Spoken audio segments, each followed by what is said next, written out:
Hello, my name is Jonathan Forster and welcome to the Multi-Story Thinking podcast on interior design. I'm an interior designer and educator. My job is to improve quality of life and productivity by helping people to create beautiful and practical spaces to live and work in. The Multi-Story Thinking podcast takes an educational slant to the interior design world. If, like me, you are curious about how things are done within the industry, how people get their breaks, and how they develop their careers, and get some top tips and advice, then this is a podcast for you. So sit back, relax, as we help unravel the mysteries of interior design.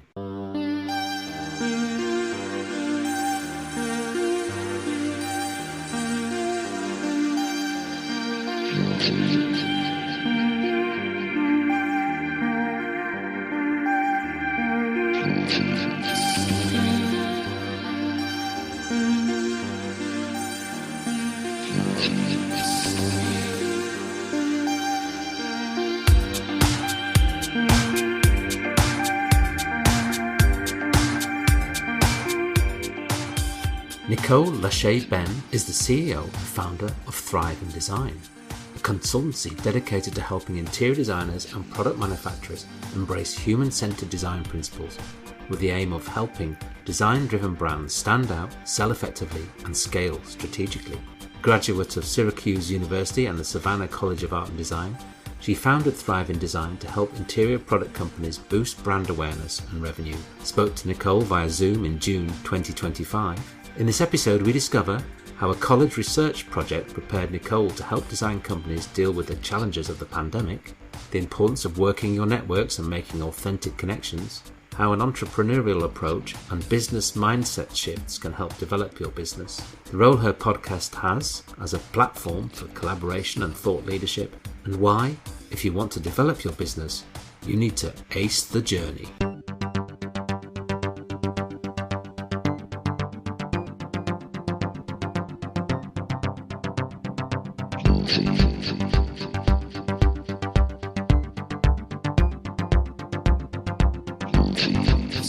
I was really delighted to find out a bit more about your business, and I listened to your podcast, and in the first episode you mentioned putting people at the center of the design process, and I thought, yes, that's one of our key philosophies, and I just thought, that's brilliant. That's what you want to hear, I think, from a designer. But that obviously is a very important part of your process. But I was really interested in how you got to that moment of sort of clarity of what your mission was really, or your approach, and how you got into, first of all, interior design, but also, how you developed your current business.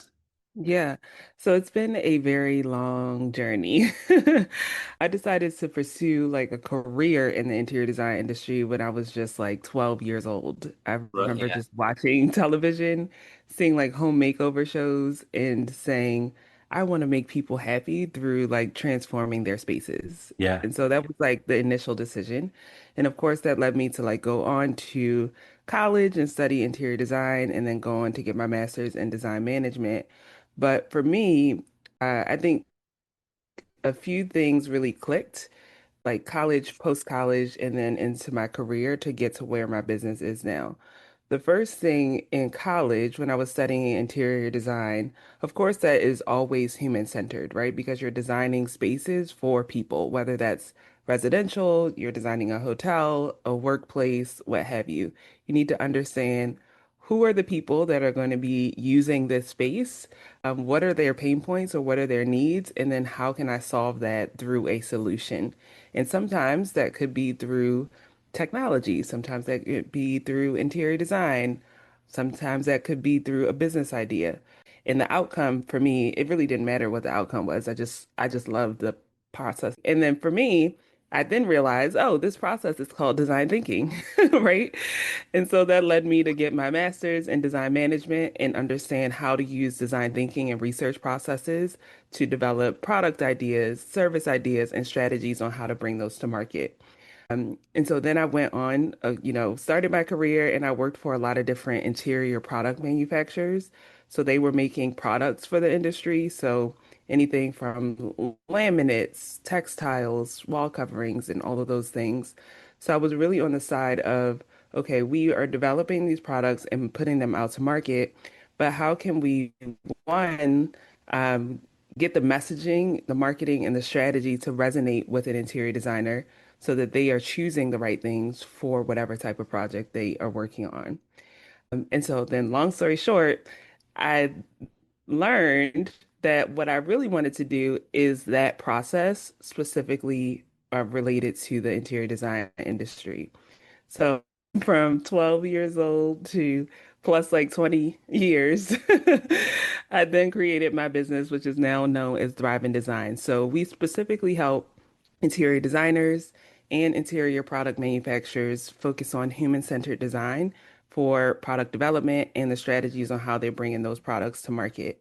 So really everything behind like podcast production sometimes, but really honing in on the product launch strategy is mainly what we do. So that's a lot of different touch points, It but is. that's I think it's really that's a fascinating. little bit of Yeah, it. I find it fascinating that you identified when you were so young that making people happy was the center of it. And in a way, that's sort of putting people at the center in a microcosm, isn't it? A happy client. Absolutely. But Exactly.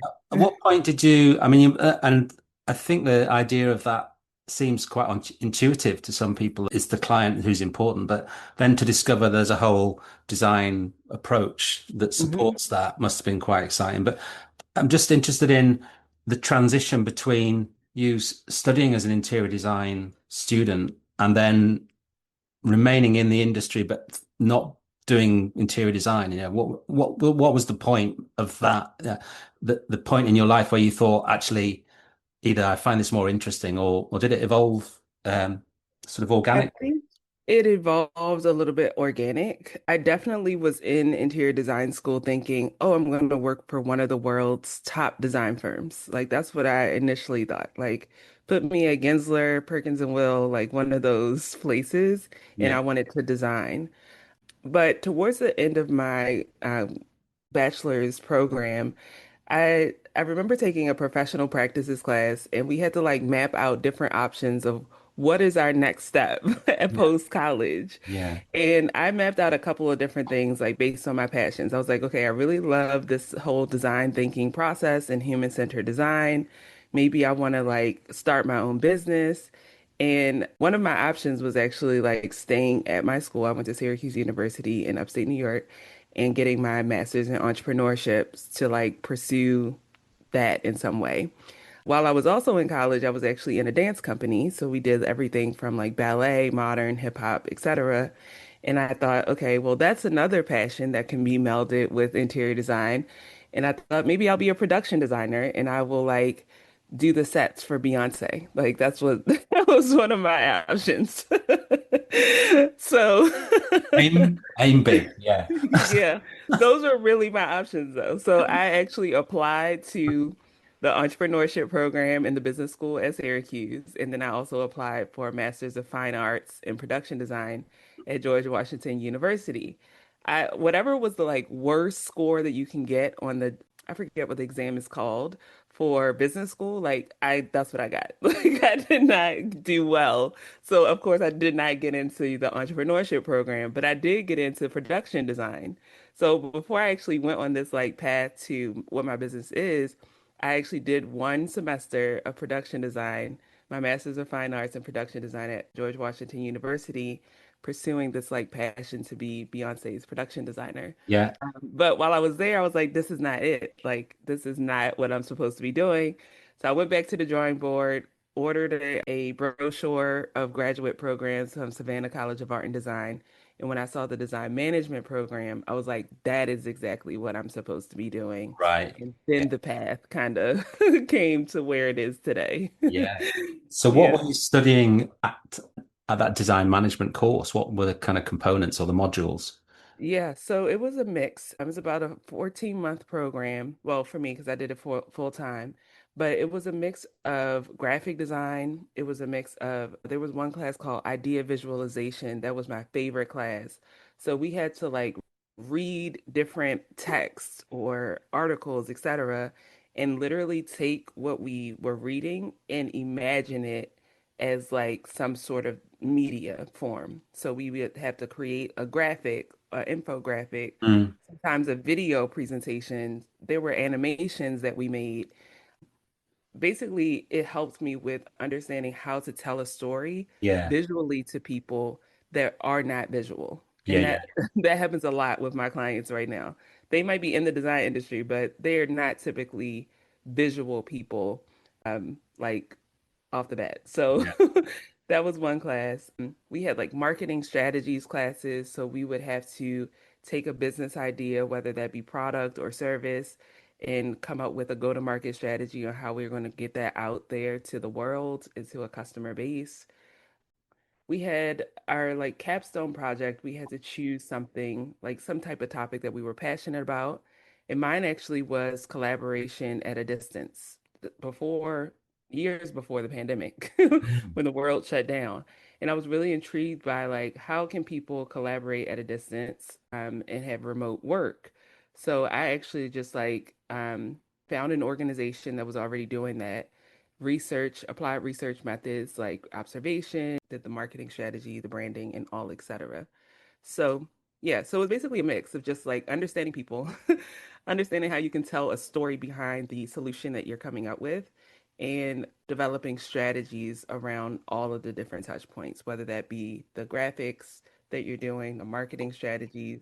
Some parts of it was even interiors, Yeah. if you're doing like an in-person kind of activation for I mean your, that topic's remarkably ahead of its time when you were yeah. approaching it. Is there anything about the way you look at things that enables you to sort of see stuff in advance of it happening, or are you always looking for that sort of thing, or Yeah, I think I'm always looking for that sort of thing. And it's funny because like my business really started to see success like during the pandemic. I'll give you a little bit of background, like especially with interior product companies, at least here in America, Mm. they were very like, we're going to do sales the old school way. We're just going to keep doing what we're doing, which was let's have our sales team take these products and make in-person appointments at design firms, go present the products, and hope that it gets used in the projects. Yeah, yeah, That was the main strategy. yeah, Then the world shut down and they were like, oh no, what do we do now? We don't know what else to do. And so then I already had this like arsenal from my years before in my projects at grad school. Like I was like, oh, I already been studying collaboration at a distance. yeah. So let's just do this. And so I started to apply what I've already developed, in a smaller sense, of Yeah, course, at yeah, the company I was working for at the time. I'm like, okay, these are the strategies that we need to do to stay ahead. This is what the sales team needs to implement, and we were seeing success. And so then I realized, oh, wait, there's hundreds of companies that are suffering right now. And still till this day, the years later after the pandemic, are struggling to figure out what is a new way of selling because the yeah, world has gone back to what it was before the pandemic. So actually that really helped me because I already had that arsenal and I already understood how to solve problems around that. And yeah, we're never really going back. So yeah. That's everything amazing. shifted and we can just keep going Yeah. from there. So you were working with a company. Just talk me through the point of launching your own business then. So you were doing what you were doing within a company, and then you thought, Pretty right, much. yeah, Pretty much. Right before the pandemic, I actually started my business just as a side hustle. I was like, I liked my job, but I didn't feel like I was doing everything that I was capable of yeah, at my job. So I was just like, oh, I'm just going to start this little business on the side and maybe it'll come become something, maybe it won't. And then the pandemic hit. I was still at my job, working full time, of course. mm, And then I started to apply these principles at my job.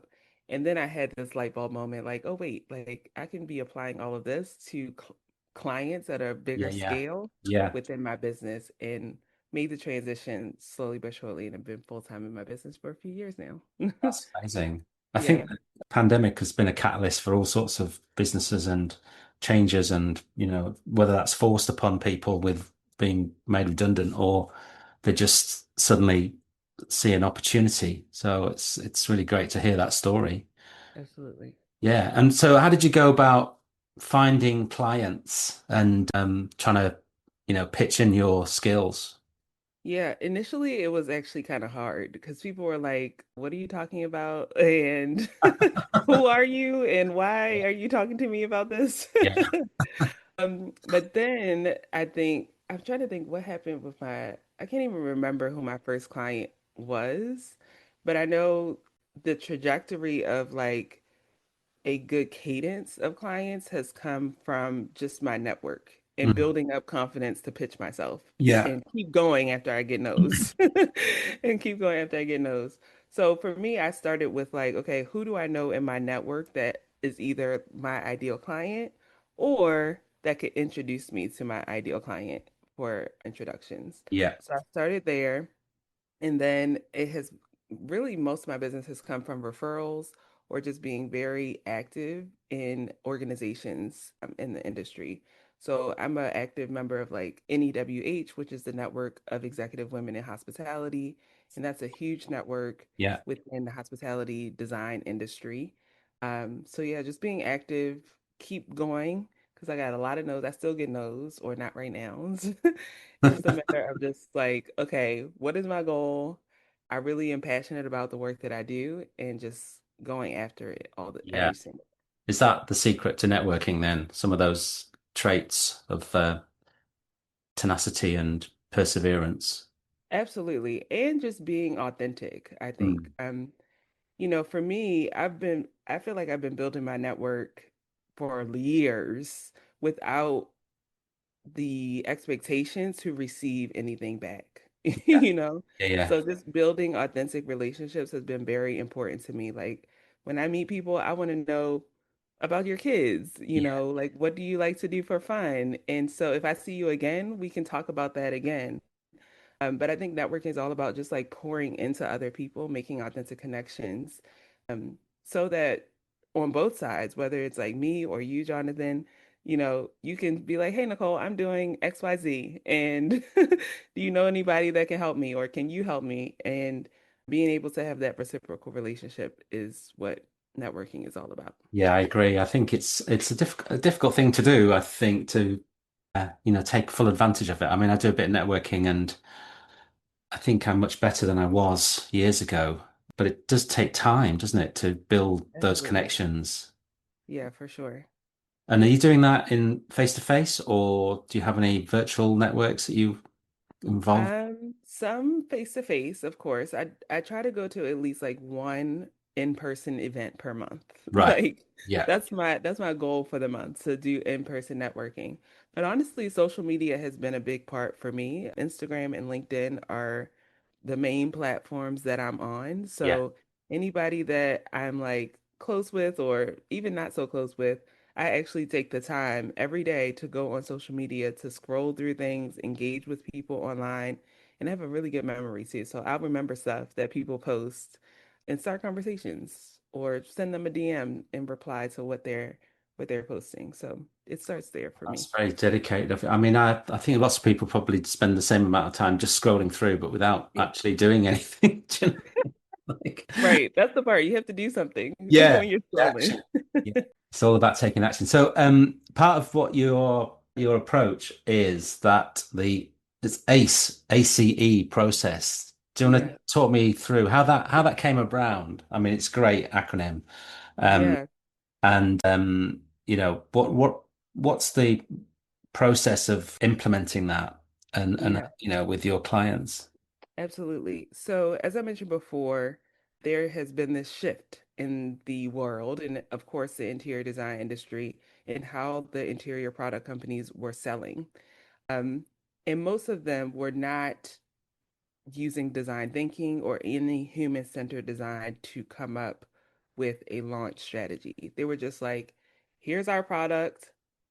They handed it off to the sales team, and then that sales team is responsible for going to sell it in any type of way that they make up. So for me, I believe that everything should be human-centered. And when you think of like human-centered design and design thinking, you have to go back to the principles of what are the research methods that we are going to employ to understand who we're selling to or who we're creating a product for, who we're creating a space for, etc. Now, one of the research methods within design thinking is, or you really research tools within design thinking, is a journey map, right? And so within a journey map, you can map out everything that somebody experiences in their day, especially related to a process or product or something that you Mm. are designing for. So I use the journey map as the basis for my methodology, which is called ACE the Journey, when it comes to designing new solutions for my clients. So ACE the Journey is ACE is the acronym. A stands for awareness, C stands for consulting, and E stands for executing or executing the sale. And it really represents the three main parts of a sales process for an interior product company. That A is like, okay, awareness stage. This is where you want interior designers to become aware of your product. Yeah. And Yeah. that could be a lot of different touch points, whether that be a trade show, your website, social media, etc. They're just becoming aware that you have a product out there. The consulting stage is okay, now that they've become aware, now they might be working on a project for your product to be considered. So how is your team going to be take a consultative approach while they're working on the project to be a resource and for them to Mm. specify? Yeah. And then E, executing. Now, what are you doing to actually execute the sale? So a lot of companies, they'll be like, okay, we did everything. We are aware. We got the specification. And then they drop the ball. And now all that work has gone downhill. Because their internal teams are not properly set up to communicate with each other, to give the pricing at the right time, like they're not trained properly, all the things. So executing the sale really looks at the internal processes within your company to bring your specification and your sale across the finish line. Now, of course, that's like high level overview, but essentially those are the three parts of that customer journey that every interior product company needs to be aware of so that they don't really do things without do things and like lose money, I guess, Yes. Yeah. and lose Wasting their effort. time, I guess, of either not following up leads or not being proactive. So you're putting the user, in this case, maybe an interior designer or Hmm. specifier, in the Hmm. center of that process. So what you're talking about, if I've got it right, is mapping how they take their journey through specifying the products and what are they thinking at the certain points. And Exactly. in response to that, how do you align not just your salesperson, but also your marketing and your back end admin teams to deliver the right message at the right time? Exactly. It sounds so simple. It sounds simple, but there are hundreds of companies that don't think like this. Yeah, I know. I can imagine Yeah. that. And I think my experience of specifying products is, yeah, awareness is key. It's like, okay, who do I know that can tell me which product is going to work in this context? And it's normally a kind of trusted supplier. And Hmm. often designers will follow suppliers from company to company, so it's not even about the product.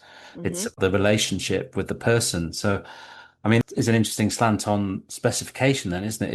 If it's driven more about relationships rather than what the actual product is, then you really need to focus on those relationships, presumably. Absolutely. And the relationships are definitely important. I think the relationship is the door opener. Yeah. A good product will keep that person there. Because if you have a good relationship with somebody, but their product fails on every project, that won't be good. Yeah. But it's definitely the two marry together for sure. So what's the process when you're outlining this? How much do you get involved with their teams to flesh out the detail of that or. Yeah. So it really depends on the capacity of your team, right? So what I'd love to do, my favorite thing to do is just audit. I like to audit your processes and audit your customer journey based on ACE the journey and identify what are the gaps, right? Let's implement some research methods.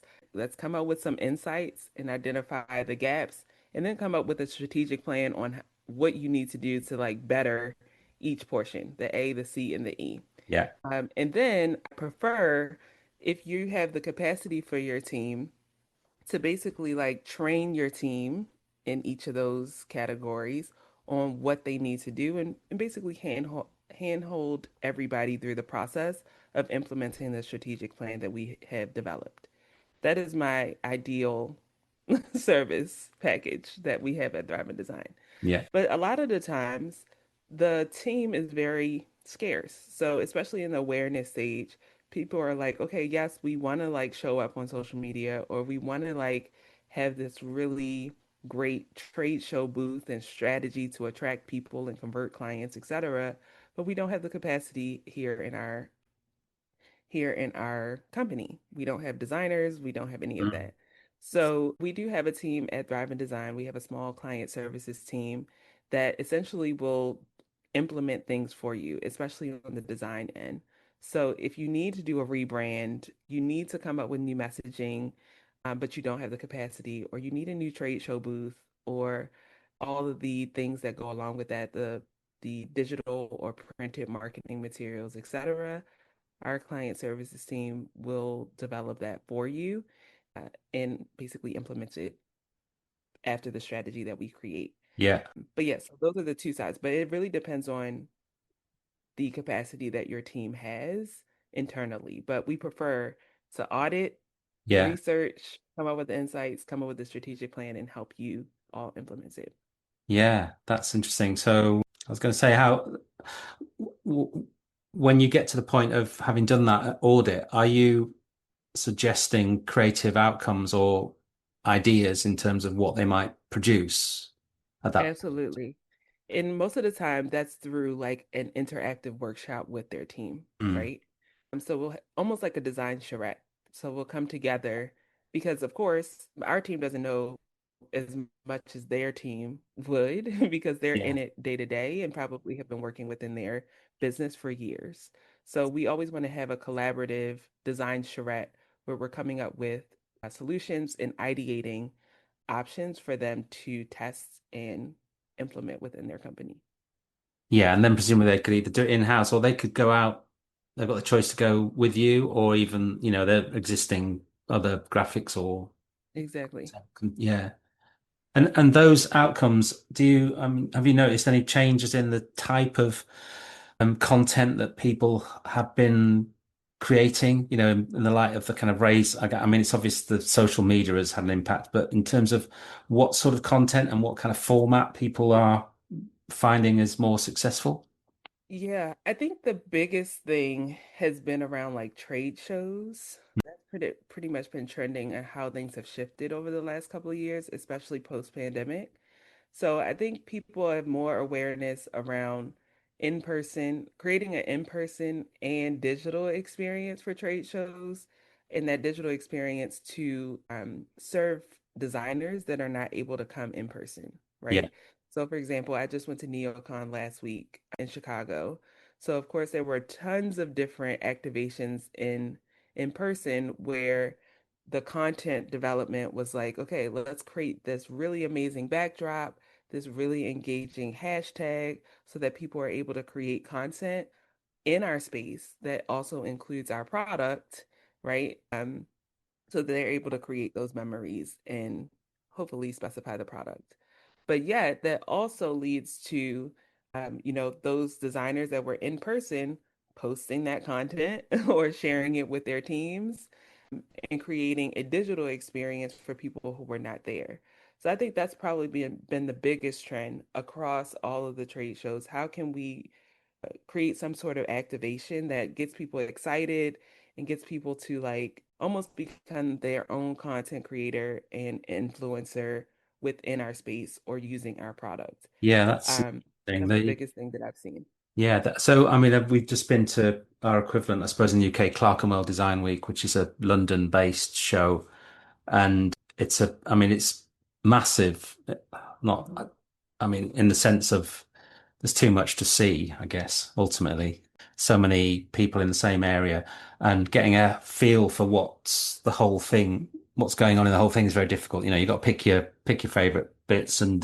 and the interactions and the kind of activations are very physical, sort of, in showrooms with products. But I don't think there's as much developed in terms of an online version of that, Mm. other than what's being reposted. Are you talking about just those kind of organic reposts on LinkedIn and Instagram, or is there another way of having a more immersive I digital think experience? it's more immersive is what I'm saying. So, for example, interior designers are going to shows, and the interior designer is now almost becoming an influencer or Yeah. content creator as they are going to trade shows, but only in spaces that inspire them, right? Yes. So I'll use like Momentum Textiles for an example. They've had amazing product launches, especially at NeoCon for the last couple of years, and they go all out with their brand activations to the point where designers get so excited to go to these activations that they are like taking pictures and videos and they are becoming online I influencers see. and Yeah. creating content about momentum. It's not even momentum leading the leading the content creation anymore. Momentum has just been the catalyst and the inspiration for other people to become influencers for their brand without those people even realizing that they have done so. Yeah. So Yeah. what does that look like in terms of a physical experience? I'm guessing this is in America, isn't it? I'm just not that I'm going to Yeah. be able to suddenly rush out and get Yeah. involved. Yeah. Well, I think the brands that do it right think about the activation in all of the senses, right? Yeah. So they think about, okay, what are the visuals looking like? What do I see? They're thinking about the smell, Yeah. honestly, and creating an experience like, oh, when you walk in and you see these visuals, it smells like a certain thing. They have sound that goes along with the design. Um, even taste, honestly, there at Momentum Showroom last week, they had their whole theme was like around nature. So they even had like cupcakes that looked like rocks. Okay. So, Yeah. so honestly, it's thinking about all of the senses for people Yes. Yeah. and activating those, and they're having this amazing immersive experience. And they're like, oh, I want to be here. I want to take photos. I want to take videos and share it with people. Yeah. So I think tapping into the psyche in those different ways. Sensory experience, and so I think Absolutely. that's the most powerful when you can connect with that. And is that part of your philosophy in a way of, you know, I mean, is that how you think about how people should interact with the user at the center of the process to, Absolutely. Absolutely.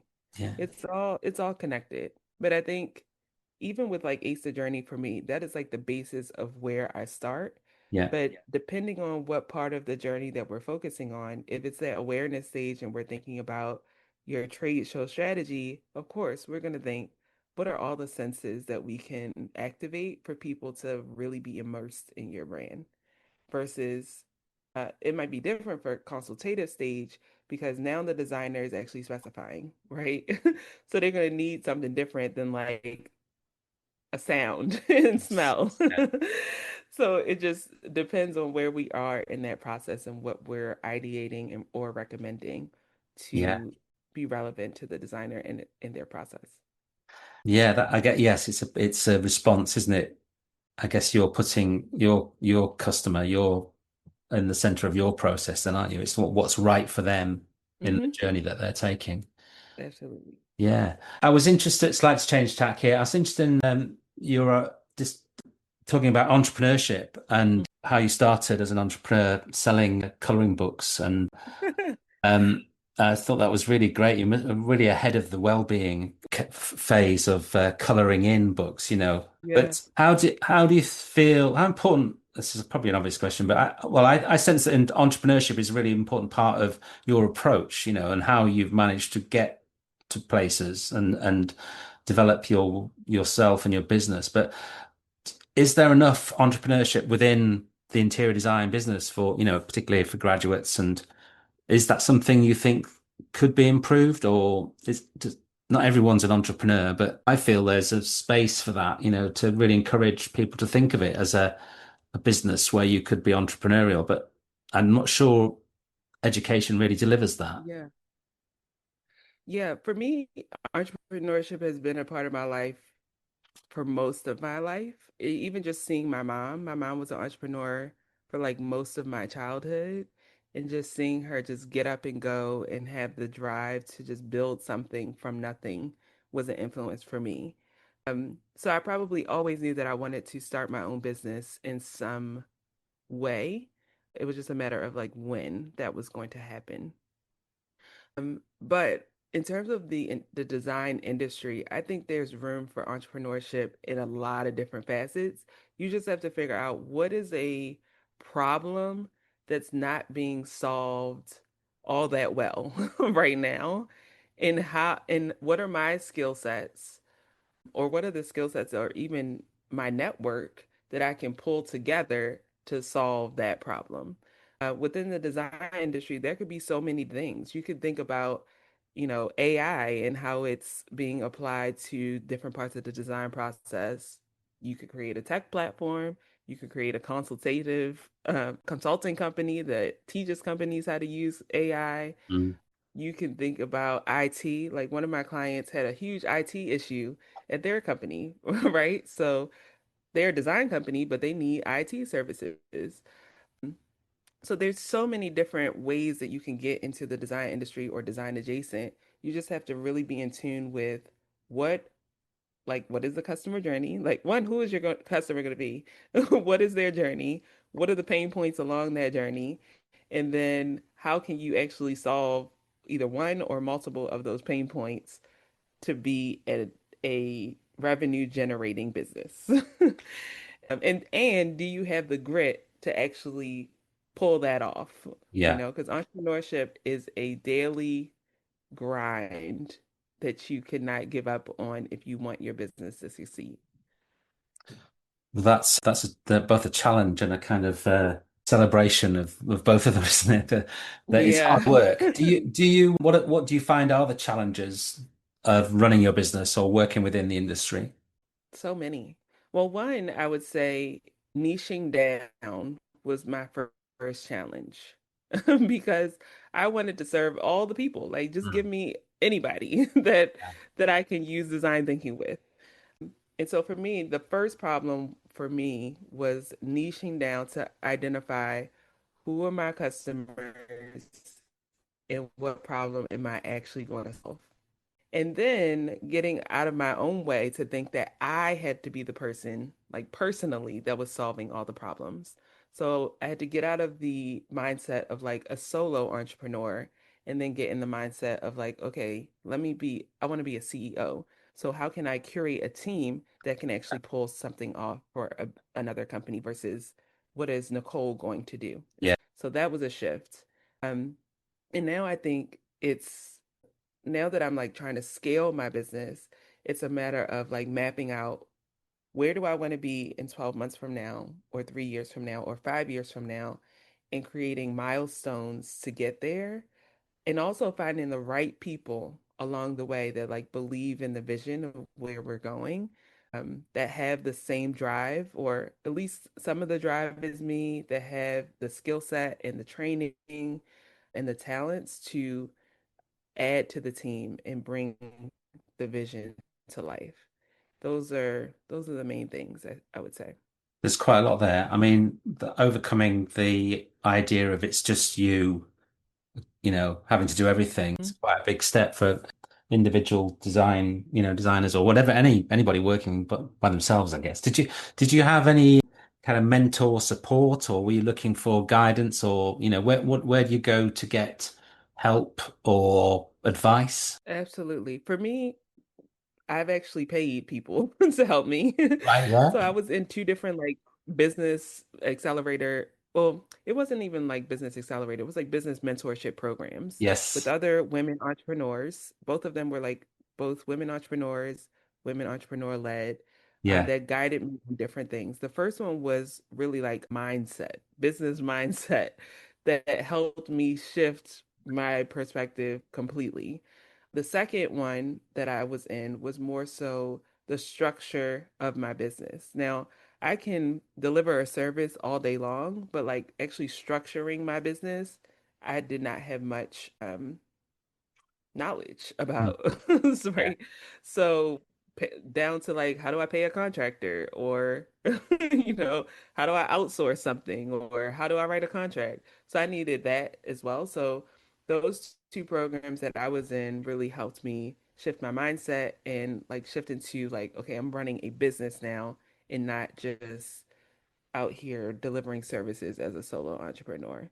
And I also think it's helpful for me to have other entrepreneur friends, whether they be the same at the same level as me or they've been in business 20 years, so that I can, bounce ideas off of them or ask them, hey, what are you working on? Or how did you approach this? And that helps a lot. Because if Yeah, you're doing it alone, it's going to take you a lot longer to accomplish something. definitely. Was there a particularly difficult transition element or perhaps something that once you'd made the shift was a real game changer? Can you think of anything that made a real big difference in what you were doing? I think for me, actually, it's going to sound very small, but affirmations Right, was yeah. something for me Yeah. because I had a lot of limiting beliefs that I Yeah. had to get over. Like, Okay, yeah. Yeah. yeah. So I remember there was one day that I wrote down like all of my limiting beliefs around like business. Like, I didn't deserve to get paid a certain amount of money. I didn't deserve a certain client. Like, I had so many limiting beliefs that were in my own head that were holding me back. And I just wrote it down. And then I transitioned those statements over to like affirmations. Yes. So for Yeah. example, if it was like, I don't think I'm worthy of getting paid a certain amount of money for a project, I switched that to I am worthy of getting paid that amount of money for Yeah. this type of client. And then I actually took a glass marker and I wrote the affirmations on my mirror in my bathroom. And I read them and I said them to myself every day for like a year. And I think for me, that helped build my confidence and affirm myself as I was like getting no's or people wouldn't respond. I'm just like, I'm worthy of this. I can do this. Yeah. And I'm going to keep going until something happens. And yeah, so that was my shift. That's great. I think it's amazing. I've done not every day and quite so much. Maybe that's what I should start doing, I think. But it's amazing how when you go through that process, how many negative things you can get your mind to think about, Exactly. It's a long list sometimes, isn't it? And you think, well, where did that come from? But if you can unpack that and turn it round, I mean, the problem you've got by just reversing it is the Mhm. solution. So it's an easy workaround. It's just then believing in yourself, I guess, of when you say it to believe it. Yeah. But Words are mindset, powerful. yeah, yeah, that's really good to hear. As I say, I've done some of that in the past and found it really useful. Lots of other techniques you can do on a similar vein, but that you mentioned AI as well Mhm. earlier. What's the impact of AI on your business and how are you navigating that process? Yeah.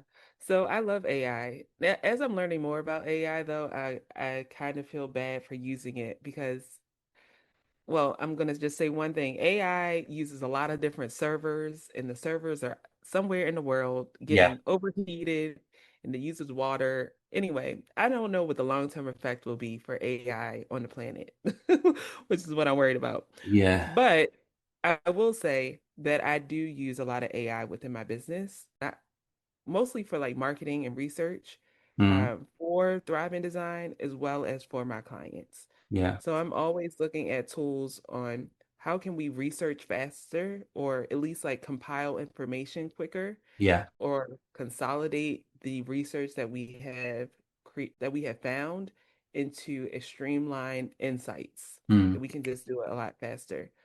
Um, so yeah, I am using AI tools for that as well as like content creation. There's wonderful tools out there for like long form videos and cutting it down to short form within a matter of seconds. yeah. Amazing, isn't That it? used to take hours. Yeah, So I just really look for like time saving hacks for yeah. different AI Are tools. you worried as a business about its impact on you as a business, or are you seeing it as an opportunity? I think at this point, there's still opportunities for original thought Yeah, because AI can only do as much as it knows, right? Right now, I cannot see it replacing anything. Um, you have to have some form of original thought and creativity and just use AI as a tool to help you in your process. If you're using it to replace your original thought, then you should not. You're not going to last very long. Not where AI currently is. Yeah, I haven't seen AI produce anything amazing to the point where I'm like, I'm not going to have a business Yeah. right now. So as a, like I say, a tool to help you be creative or more productive and or Yeah, yeah, I don't know. The productivity is question it. of sustainability is a difficult one, isn't it? I think everything we do has some impacts that we need to think about. I don't know the stats on that, and I know lots of people are concerned about that. But another sort of angle, I suppose, is that it may be somehow replacing other activities that would be just unsustainable in the same way. But I certainly think for speed and of organization and also sort of dealing with large amounts of data or information, it's got some great sort of applications.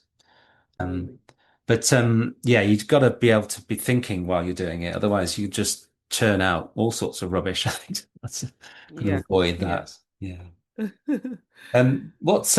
What keeps you going then at the moment in terms of drive, your passion for what you're doing and the business? What's keeping the fire in your belly?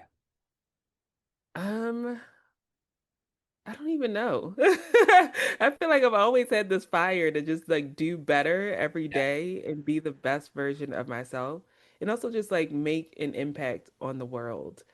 I had a business mentor tell me a few years ago as I was like in these limiting beliefs, right, that I used to have. She's like, if you keep your own talents and gifts to yourself, that is selfish.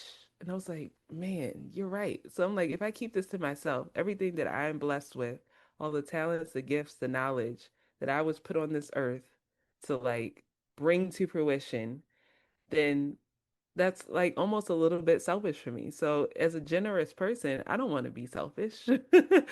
I want the world to be like blessed with what I'm supposed to be doing in my one lifetime. So I think just the thought of that keeps me going every single day. Yeah. Yeah. So actually doing what you're good at, but also Exactly. sharing information or Yeah, yeah. And impacting others and yeah, allowing them to be better in whatever lane that I'm helping them with. Yeah. sure. And does the your podcast is your podcast doing that for you, do you think? Is that part Yeah, of for the reason you sure. started it? That is part of the reason. Part of the reason that I started my podcast is because I knew I needed some sort of marketing channel to position myself and my business as a thought leader in what I was doing. Yeah. And initially I thought, okay, I'll create a blog, but I don't enjoy writing as much as I like talking. So I created a podcast, which has now been repurposed into a blog, that's why I love podcasting. Yeah. And so for me, I was like, okay, this is going to be my channel to position myself and my business as thought leaders in what we're doing. And it has just grown and grown and grown and has opened so many doors to grow my network. It's been amazing. I love Yeah. podcasting. So what's your kind of criteria for guests? I mean, if it's anything like how I started, it was Yeah. based on who I knew in the industry to start with. Yeah. Then, Yeah. then That's once, how I started as yeah, well. what have you got kind of more of an overarching strategy or is it following the kind of things? Yeah. So I like if I For sure. So if I like talking with interior designers for sure. So especially if they're designers in the commercial design industry, whether they design hospitality, K through 12, workplace, etc. And if I'm talking to an interior designer, I really like to understand, what is your design process? What are the pain points in that process? And what do you need from interior product companies in your process to make it a lot easier? Yeah, it's like Um, research then for you, isn't it? exactly. And then I also love talking to leaders of interior product companies, whether that be in product development, sales, or marketing. So I want to understand, how are you researching trends to understand like what products you're going to develop for, especially because they start like 2 years in advance. What are you going to develop for 2027? And how do you know that that's going to be a hit in the market? what are you doing to actually launch those collections? So I'd like to understand like what they're doing behind the scenes to actually bring those things to life. And then if I'm doing a solo episode, I'm taking research that I'm getting from both ends and the things that I'm implementing with my own clients and sharing insights there as well. Mm. So that's typically what my show is all about. Yeah. Well, I've listened to I listened to the first one, and you've done loads. I mean, I'm really impressed by the number of episodes that you've done because I've been trying to keep up the momentum of that, and it is a lot of effort, isn't it? A lot of work. It is. But and have you had any unexpected sort of connections or things that the podcast has facilitated? Absolutely. So many things. I think the biggest thing that has come out of my podcast is collaborations Mm. for my guests. So I have one client, their company name is Decorator Industries. They're a custom window treatment and bedding company based out of Wisconsin in the US. And then I had another guest who is the founder of Design Pool, and they do basically surface pattern design for different textiles and all the things. And so out of that, even though I had them on two different episodes, I actually created a collaboration for them. So Design Pool is creating a custom fabric collection for Decorator Industries. Yeah. And so many things like that have happened where I like meet people, I talk, and I'm like, oh my gosh, we Yeah. need to like cross collaborate. So that's probably been the most exciting thing. Yeah. And like driving Yeah, that design at sounds the brilliant. center of that. And just talked earlier about the size of America and where everyone is. Where is your target market? You said you weren't focused too extremely on conquering America, were you? But you must Right. have people across the whole country, or what is that?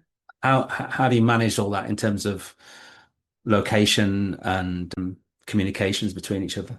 Yeah. So I'm based in Maryland, which is just north, like an hour north of DC, where I live.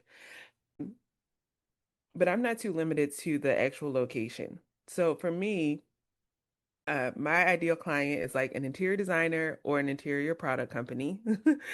They are interested in either launching a product or revamping their product launch strategy in the US, specifically for residential or hospitality design segments. Hmm. And typically they probably don't have a marketing department or any type of like inside VP of sales or something like that to guide their strategy forward. So out of those things, I typically attract my my ideal client. My clients are everywhere though. I have clients in Georgia, Yeah. Wisconsin, the Northeast. They're all over the US. But most of the work that we do can be done virtually, and sometimes we do have to travel to the client or to a trade show for the client. And what's the typical kind of cycle of from first meeting through to the first chunk of work? Let's say, how long are you working with? I mean, presumably you can carry on year, but I- Yeah. It depends. It depends on where you are. So if you're like a designer, for example, and you're like, hey, I'm a designer. Like I have one client, she created different product collections in the residential sector. And then she said, okay, now I am switching to creating commercial grade products that are good for hospitality. But she did not know where to start with that. So for her, it was just a matter of doing some research and coming up with a strategic plan so that she can successfully launch the product collection that she created in the hospitality design segment. So that was like 3 months, right? Versus a client like another company that I'm working for, they're like, hey, we don't have a marketing department. We need a website. We need a new trade show booth. We need marketing support every single month. We need ongoing strategy. So I've been working with them for a year and it is ongoing until whenever they get tired of me, which Right. hopefully will be never. So it just depends on the scope of work that you really need. It could be anywhere from like 3 months to years and years of a relationship. Yeah. Yeah. So what's coming up next for you as a business then, or personally? What's the next thing you're going to try and crack? Yeah, I think for me, the biggest thing that I want to do is like scale my business. And that's really hard to do as a service provider. So we actually just launched what we are calling the School of Strategy by Thrive in Design, which is an online course platform to teach all of our methods to companies so that they can, basically send their employees, whether it be from their marketing department, somebody from their sales team, to our School of Strategy to learn our methods and then implement them on their own. So that's what we just launched. We just launched our first course just last week at the same time as NeoKine, and we'll be adding more courses within that over the next few years so that lots and lots of people can learn about Ace the Journey and all our different methodologies and apply it to their business. That sounds great. So yeah, the idea of scaling and how to apply yourself across that larger organization must be the challenge. How do you kind of maintain, I don't know, the personal character of the business which is built around you as it in a bigger organization? Yeah.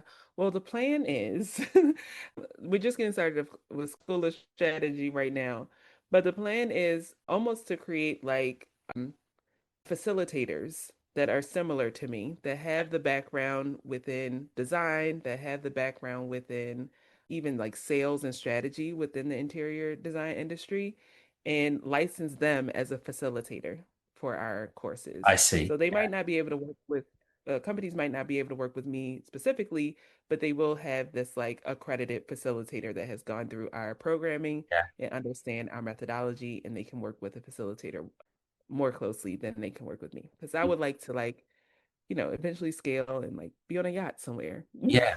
while everyone else is acing the journey. Work on your second career as production design for Beyonce. Yeah, there you go. Okay.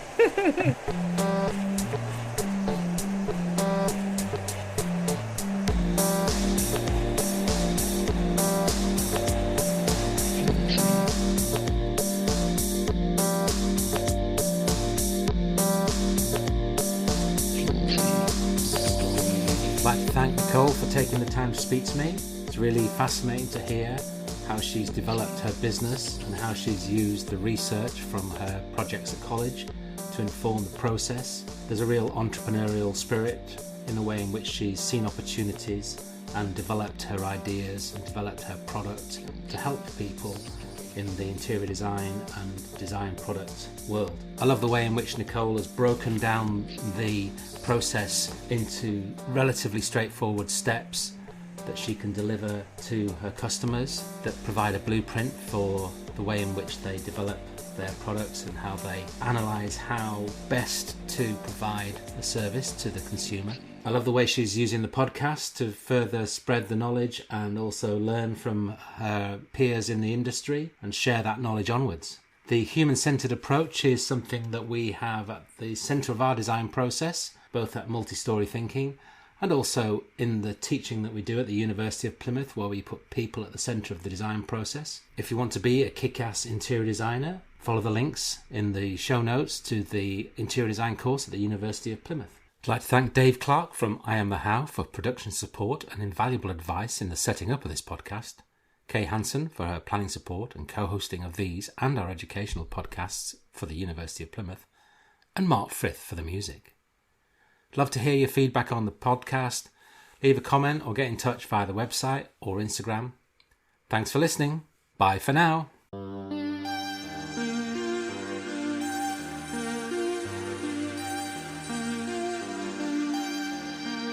Thank you.